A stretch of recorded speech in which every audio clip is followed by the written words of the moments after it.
సాధారణంగా రాజులు ఏం చేస్తారు? యుద్ధాలు, ధనం, భోగభాగ్యాలు.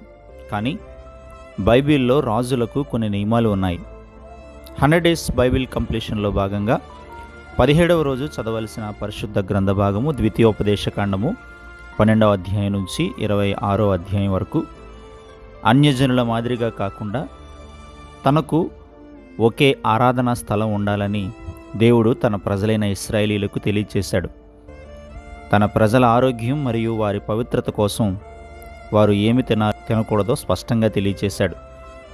పస్కా పండుగ, వారముల పండుగ, పర్ణశాలల పండుగలను పాటించాలని తెలియచేశాడు. భవిష్యత్తులో తన ప్రజలను పరిపాలించడానికి రాజు వస్తే అతను సైన్యం, భార్యలు, వెండి, బంగారు నగలు కూర్చుకోకూడదని, ధర్మశాస్త్రానికి అత్యధిక ప్రాధాన్యతనివ్వాలని, విలువనివ్వాలని, దానిని ప్రక్కనే ఉంచుకోవాలని తెలియచేశాడు.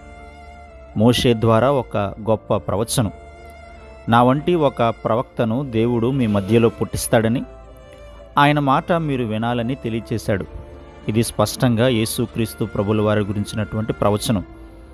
యుద్ధ నీతిని గురించి, ప్రథమ ఫలాలను దేవుని దగ్గరికి తేవాలని వాటిని గురించి స్పష్టంగా తెలియచేశారు.